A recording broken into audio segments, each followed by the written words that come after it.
So for the sake of time, I'm going to ask you just to write some of the scriptures instead of turning to them. I'll give you a hint. All of my scriptures are in Proverbs today. Okay. So it's very easy to find them later, I promise. Okay. So yes, I'm going to be talking about stewardship, which is pretty much the fancy word of being well-maintained or taking care of something. So when I was asked to preach this, I was like, yeah, I'm so honored, thank you. What does stewardship mean? It's like one of those words you hear in a sentence, you get it. But yeah, it's just the fancy word of saying how well can you maintain something is stewardship. Come on. And your weakest area in this stewardship affects everything. So how you do one thing is how you do everything, exactly. And so wherever your weakest area is, bleeds out into everything else. Yeah. So now this is a generalized example, but let's say your weakest area is budgeting. You don't budget, so you're a little lower on cash.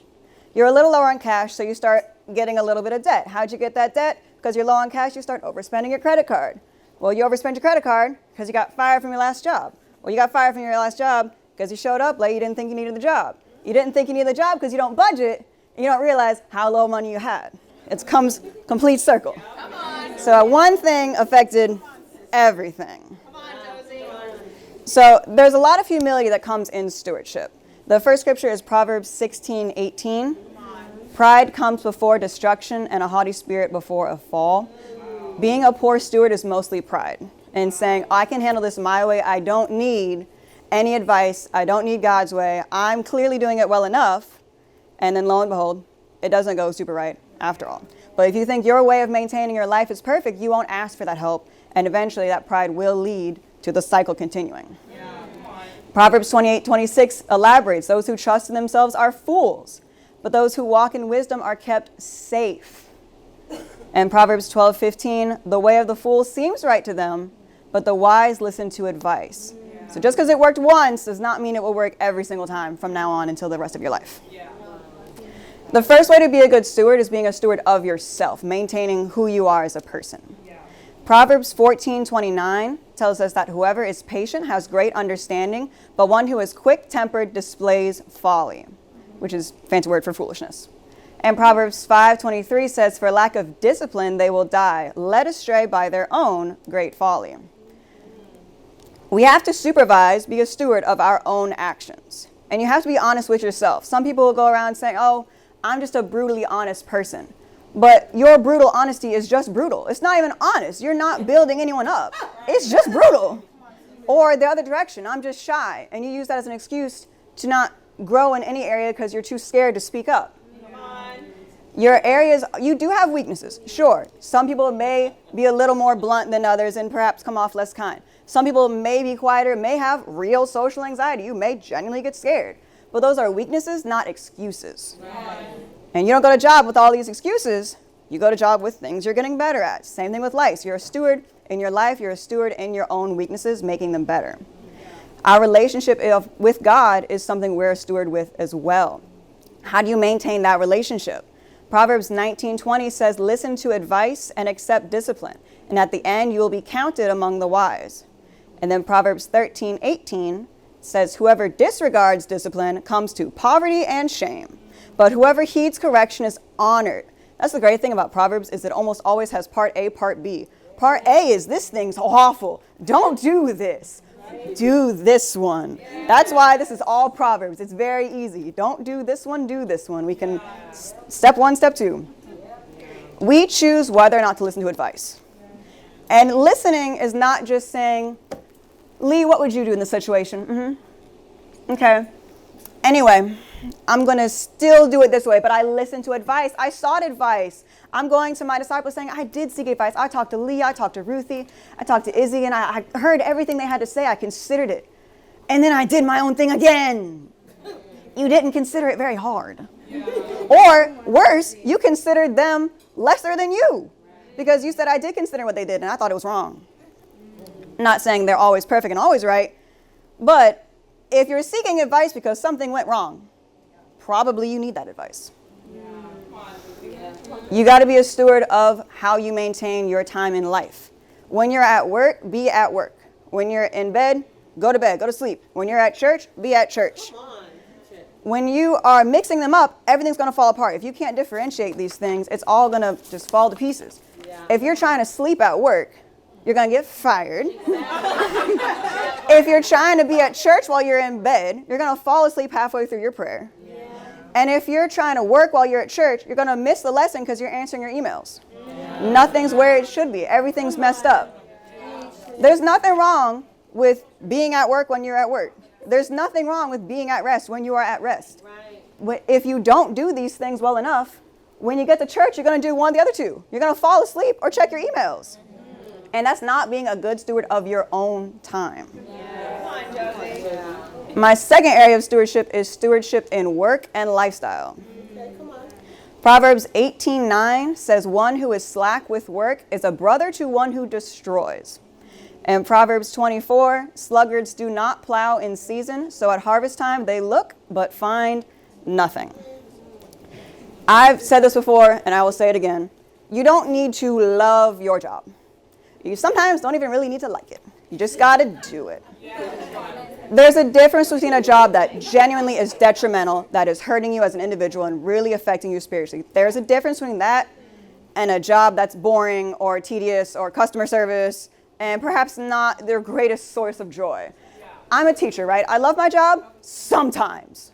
But man, there are some days when I get out of work and I'm like, I don't even want to look at another 11-year-old another day in my life. When my child gets 11, I'm skipping a year. Because there's some days when it's like that. But, true.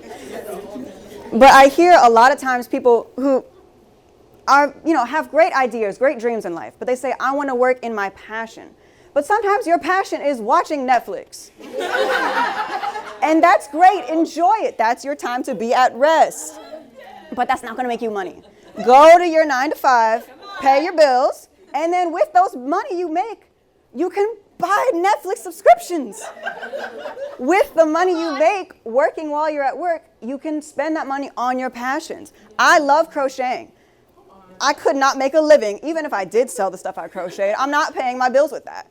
But when I get a little holiday bonus at work, I go to Joann's. And I spend all that money immediately at Joann's on way more yarn than I need. But that's okay, because I went to work and earned that money. Most of what you do at work and most of how work affects you is determined by you. Yes, everyone at work is a human being too. There are times, I have been there, there are times when you have that one boss or that one coworker that has dug their heels so far in the mud you can't see them anymore. It's true. But there are also times when perhaps our own actions affect the relationship with our coworkers around us too. Think about, what would Jesus do? How often would Jesus show up late to work? Accidents happen. I have been late because there was an accident in the road. I was 3 hours late to work because that truck flipped over in the 417. I'm not saying that can't happen to Jesus too. But how often are you late? Come on. And how often are you spending that extra 20 minutes in the break room because I know that manager's up at the register and they're not going to see me and they're going to think I'm back stocking the shelves, but I'm actually in the break room. How often are you sneaking in that extra 20 minutes of break? Your rest is at home. Your work is at work. Come on, Josie. Our stewardship at work shows the gospel. Our coworkers notice that. My old job, I had a coworker say, "Wow, you're really joyful." And that's a weird word for someone in the world to use. Be like, "You're joyful." I'm like, aren't you supposed to say you're just happy? But people notice it. Yeah. Come on. And are you protecting people, especially your coworkers, but anybody in your life, from sin too? They can become your sister any day now. Are you protecting them from sin? Part of stewardship is affecting how you act. I don't gossip. I'm a good Christian girl. I don't gossip. But if my coworker starts saying, "Oh, well, this guy got fired," do I innocently ask, "I had no idea. What happened? That's news to me. I thought he was great. What happened?" I'm not gossiping. I'm not saying anything bad about him, but I'd love to know, what did he do, really? Are you protecting that coworker from gossiping? Because they're not holding up to the Bible. They're going to tell you, "Oh yeah, he ratted out this guy. He was late. He was cursing this one guy out. And he was sleeping with the boss's ex and da-da-da-da-da-da." And you're not protecting them from sin. They are sinning it up. And you just happen to open that door for them to get there. We want to protect even people who aren't disciples from sin. And lastly, stewardship in finance, which is why I'm up here. So Proverbs 23:4 It says, do not wear yourselves out to get rich. Do not trust your own cleverness. Cast but a glance at riches, and they are gone, for they will surely sprout wings and fly off to the sky like an eagle. Part of stewardship is being an owner of money, not being owned by money. And this is a big struggle for me. As someone who maintains finances as much as I do, it's very easy for that line to kind of get a little closer to being blurred. So this is something that comes deep from my own experience. Our money is a gift from God. We've all heard the Concho speech where it's like, oh, God gives you 10 apples and asks for one more. It's a gift. Are you going out and someone gets you a birthday gift and you're like, this sucks, and throwing it around? You treat those gifts with respect, usually more than you treat the things you buy with your own money. If it's a gift, you treat it well. Are you treating the money that God gives you just as well as you treat a birthday gift?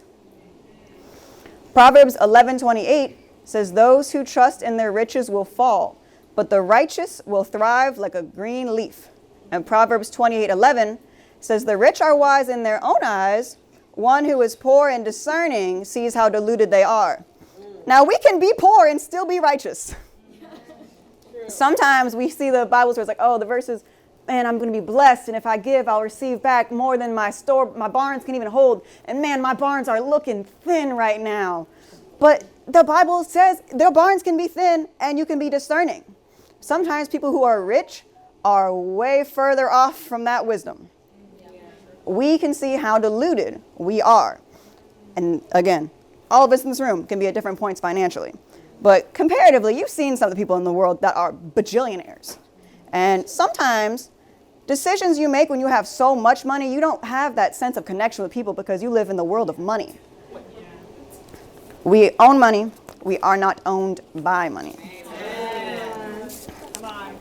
Proverbs 12:11 says, those who work their land will have abundant food, but those who chase fantasies have no sense. There's a big difference between working to make money to spend and working to make money to budget. The thing I've noticed, having budgeted as much as I do, is when you budget your money, you typically have more money at the end of it all. You realize how little you have. You have to kind of eat the bullet and say, man, I've been buying too much of, insert whatever here. Or maybe just my situation is rough. I need a better job. It may not be something you're doing. It could genuinely be the situation you're in. But when you look at that money and you're like, all right, what can be better one way or the other? And then you work towards it little by little, not expecting the next day to bring $1 million. You're not chasing fantasies. You're working for that abundant food. Eventually, you will at least get to that peace. You may not get to the millionaire status. That would be great. I would love to be there. But at least I have that peace of knowing in the effort to get there, I'm still pleasing God. Right. And you can set up money that is I'm going to blow at the mall money. That's allowed when you budget. I'm going to put aside $10 every week to go and just, buy something. And you could buy anything with $10. Yeah. I like Jeremiah's. Jeremiah's Italian ice, you can get like 3 Jeremiah's for $10. That's a lot of things for $10. But it can be something small. I love Jeremiah's. Excuse me. Come on, Josie. Thank you. Awesome. Thank you. When it comes to things like debt is tough, right? We don't want to be in debt, but sometimes it's inevitable. A lot of people, if you don't have a scholarship, you got to get to college. You got to take student loans sometimes. Don't take an unreasonable one, but it happens. I'm so grateful that I had a scholarship because I didn't need to take student loans. And all of my pride and my arrogance took me so far. I've never been in debt a day in my life. I had a scholarship. I got a job when I was in college. I'm doing this, I'm doing that. And then I got married. And suddenly, I had thousands of dollars of debt. It wasn't mine. It's mine now. And I have to own it. And I can't get bitter. And it's like even harder because it's not like, I got a degree out of this debt. At least I did get a husband out of the debt. I'll take that. I'll take it. But I can't get bitter because I have this debt that I didn't actually buy what was bought with this debt. I'm going to pay it off. And 2 heads is better than 1. Now we're both paying it off. We got a plan. We have an exact day where if we don't add anything else to it, we will get it paid off at X day and whatever the day is. And we have a plan. And now hopefully I'll be able to do it faster than that, but we at least have something set up. Come on. Don't allow bitterness to affect your budget. Bitterness and budgeting are two different things. It's easy to get there. It's easy to get there. When you go grocery shopping, you're like, I bought milk, eggs, and butter. Why is it $50? But keep them separate. You can praise God. Keep them separate. Proverbs 28:27 says, those who give to the poor will lack nothing, but those who close their eyes to them receive many curses. And Proverbs 29:7 says, the righteous care about justice for the poor, but the wicked have no such concern. Now, I know there's a lot going on right now with the church, all the finance stuff going on, but let me ask you this. When I was a freshman at college, there was this rumor, I don't know if it was substantiated even, I was busy being 18. There was a rumor that UCF was going to build this luxurious athletics gym with a lazy river in it. Like, yeah, right? You remember that? When I tell you, I was so mad. My dorm had cardboard walls painted black and gold. And you're getting a lazy river for these guys who I know are failing their classes. I was mad. But you know what I didn't do was drop out and say, I'm not going to pay my tuition anymore. I'm going to leave. You're going to use my money to make a lazy river. I'm out. I still stayed. I still was big mad, but I paid my tuition so I could graduate. Come on. I mentioned God gives us those 10 apples. He asked for one back. He allows that one to go in the hands of somebody else. They may spoil that apple. That is true. But that apple wasn't even yours to begin with. It went from God to you to God to him. Are you going to now say, oh, well, look at the sister next to me. I'm going to look at her and say, sis, you don't deserve a nice building to go to church in because somebody else spoiled an apple. At the end of the day, you are allowed to be frustrated with things. You are allowed to feel upset. You are allowed to be hurt by things. But as far as I'm concerned, God made me just as much as he made everybody else. And I have every potential to be just as sinful as everybody else around me. That's not going to stop me from giving back to God. I have never given him being like, well, I'll give you this money if you spend it here, here, here, and here. When I give someone a birthday gift, I'm not going to say, oh, like Tara. I gave Tara a little keychain for her birthday, a little Hello Kitty keychain. I'm not going to say, well, you can use it, but only on the one black bag you have. If I see it on any other bag, I'm taking it back. No, I gave it to her. She can put it on whatever bag she wants. If she wants to put it on her doorbell, she can put it on her doorbell. It's her keychain. When you give your contro, it is a gift you no longer have ownership that you never even had to begin with. And how consistent are you? When you're struggling financially, it may need to be a little lower. Maybe genuinely you don't have everything you always had to give. That's true. It happens. But every Sunday you hear about that poor widow. That's the most controversial there is. She gave that half a penny and she was more righteous than the people giving millions. We've heard that verse so much it rings in my nightmares.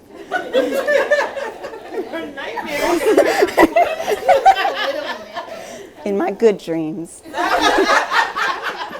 But it's true, we all know the verse. We have at least something that we can give when you're struggling financially. If you're struggling spiritually, you better be giving. How do you expect to be built up if you're not building the building that's building you up? And what about benevolence? We're called to give missions right now for our church in Haiti. As far as I'm concerned, my life is much easier than the disciples out in Haiti. Are you willing to give $5 for your sisters in Haiti? Or are you going to say, nah, sis, you're good. Yeah, somebody else on the other side of the country is doing some stuff I don't like. So sis, sorry, you don't get to eat today. Is that how you're treating your own sisters? This is your flesh and blood in the kingdom. Think of your own biological siblings. Would you do that to them and say, our cousin twice removed was doing something. Sorry, bro, we got to fight. I don't do that to my brother. My uncle did some crazy stuff, and I never took it out on my brother.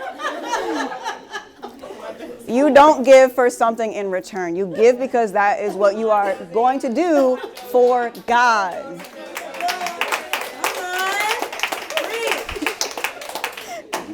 Preach the words. Come on, Thank you. Think about your consistency. Again, I mentioned sometimes things are harder. But giving a personal example, when I had cancer, I was in the hospital on a Sunday. My surgery was Friday, so I was a little more awake. I remember this vividly. I gave my Contro on my phone and passed out. I was not hearing the sermon at all. I went back to sleep with the pain medicine, but I gave my Contro before I fell asleep. That was the only part of church I was awake for, but I gave it. Are you saying, oh, I don't know, my boss was mean, I can't give. I had cancer and I gave, dang it. You can do it. How you do one thing is how you do everything. I want you to ask yourself tonight, think about the ways that you are a steward in your life and see which area is your strongest that can build up the rest and which area is your weakest that's affecting everything else. So first, think about how you're a steward of yourself. You got to be disciplined to be a steward of yourself. Ask yourself, where do you need to grow in self-discipline? In order to be a steward in work and in your lifestyle, you need to have a love for people. Where do you need to grow in loving people? And lastly, to be a steward in money, you need to trust God. Where do you need to grow in trusting God? Sisters, I ask you to find your weakest one of these three. Admit to yourself, be real, that whichever one area is affecting everything else, and set a goal. What can I do now, being aware of this weakness? What can I do to grow? And you'll see how it affects the other two areas too. If you're growing in your self-discipline, your love of people will suddenly grow. If you're growing in your love of people, you'll suddenly trust God a lot more. And if you're growing and trusting God, you'll notice you're suddenly way more disciplined. They affect each other. So see what you can grow in and ask for help. Get a buddy. Say, hey, can you help me be real and trust God more? Can you help me love people more? We'll work together because we are always growing in all these three areas. Find your weakest one and grow in it. Yeah.